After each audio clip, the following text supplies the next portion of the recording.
Today I'm going to be talking about how the cerebellum is impacted in autism and some of the issues that this creates. So the cerebellum is the part of the brain known as the little brain or mini brain. It is less than 10% of the brain's overall volume. However, it contains greater than 50% of the brain's total neurons. There are believed to be cells inside the cerebellum called purkinje cells, which are deficient in autism.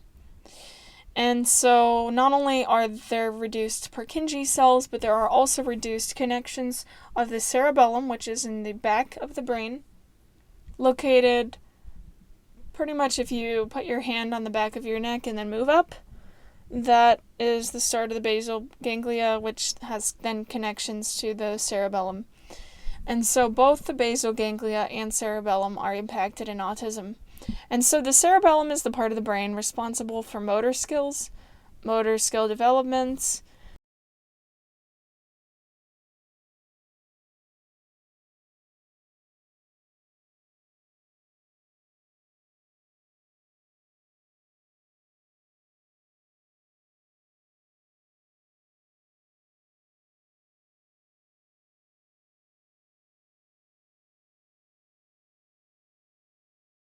So what does this look like in someone's daily life?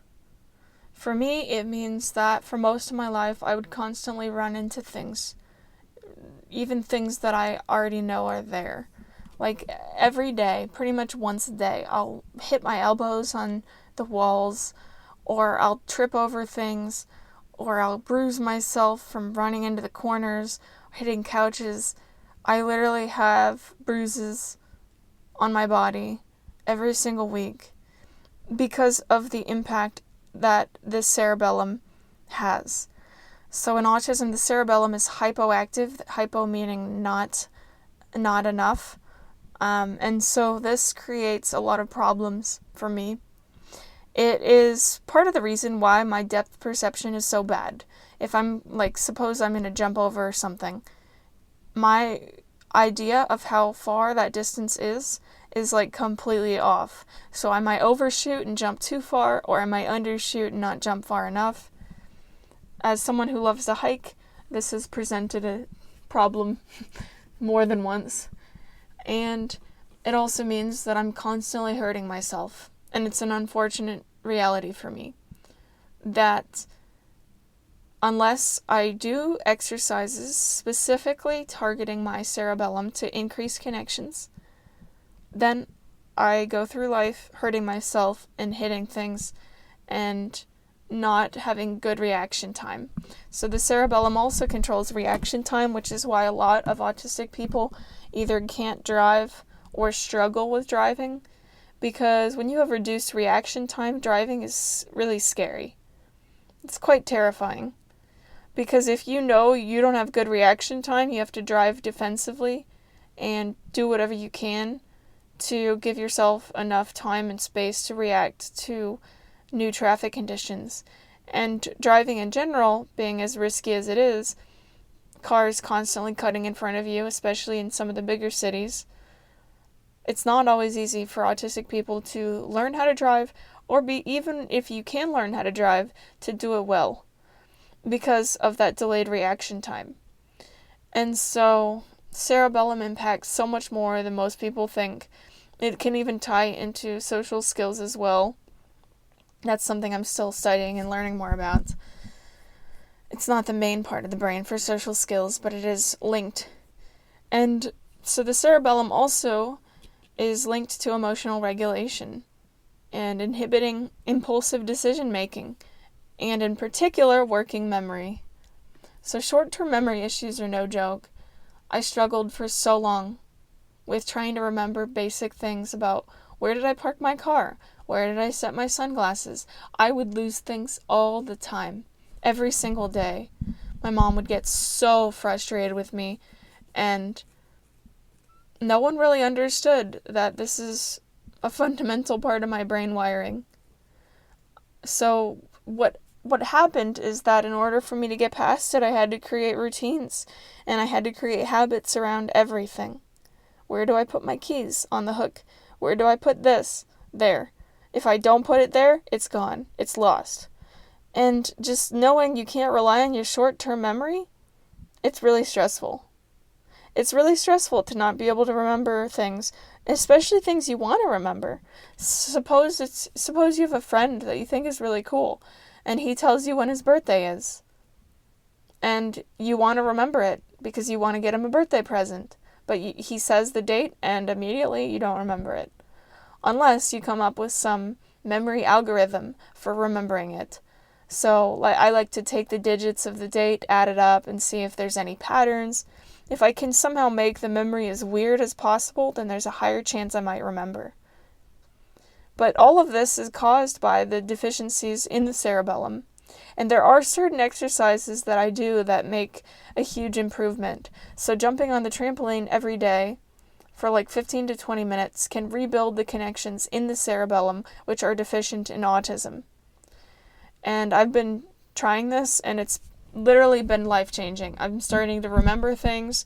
I'm on the days where I jump on the trampoline, I don't bruise myself and scratch myself on everything, and I'm more spatially aware of where I am and what's going on.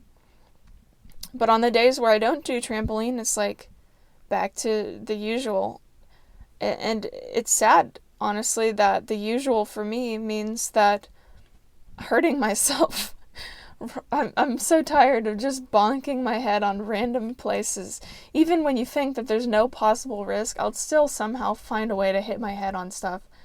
Or hitting my elbows on stuff. And I'm not telling you this to complain. I'm telling you this to illuminate that this is a really huge problem in the autistic community. Spatial awareness.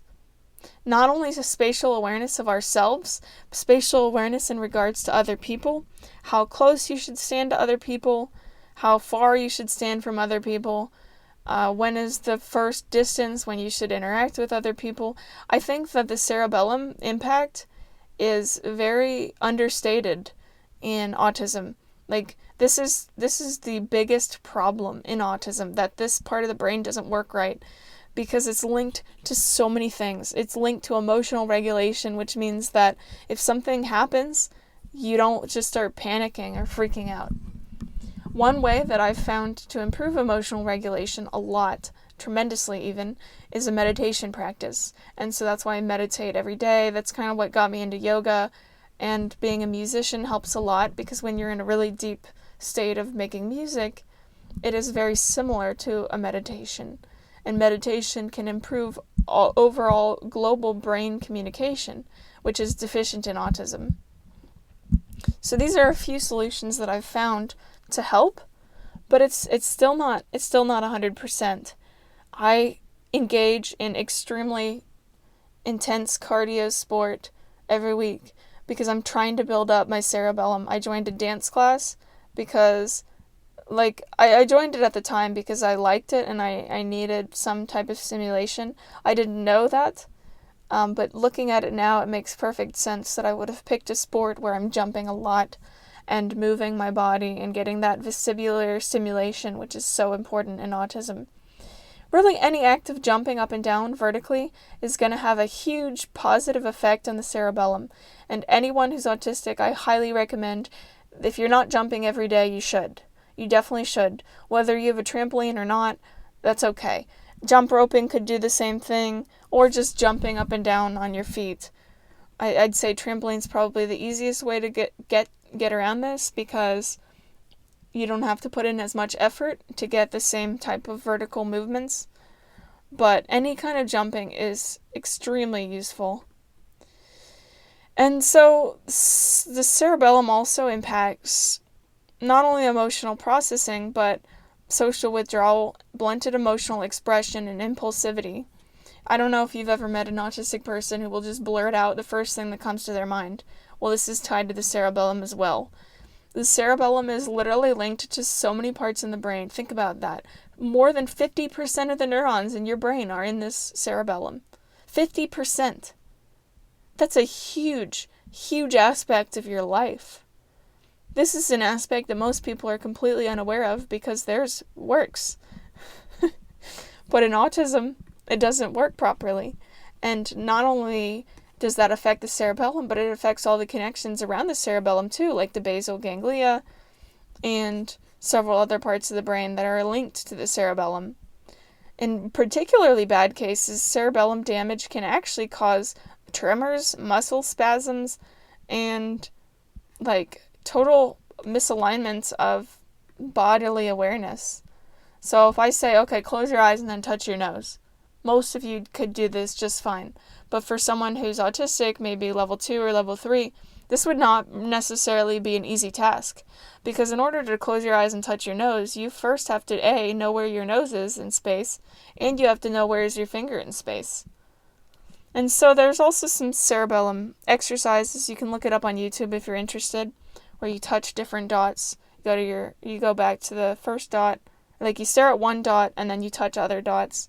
There's a video describing this if any of you are interested in some cerebellum exercises. But it's still something that we struggle with. It's not easy to solve.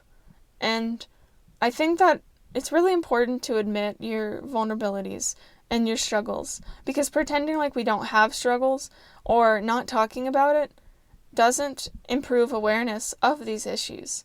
And you can't bypass what you're experiencing. You have to go head on right through it. I know cerebellum is something that I struggle with and probably will continue to struggle with through most of my life. However, I have found that if I create specific habits in my life, my workout plan, jumping every single day on the trampoline, meditation, these habits tremendously improve the brain wiring to the point where I can get through life in a much easier way. Does that mean that I'm not still autistic and that it's not sometimes disabling? No, it doesn't mean that. But it does mean that I am going to do whatever it takes to find ways to make life easier for me and to be able to heal my brain and heal these connections which are hypoactive in autism.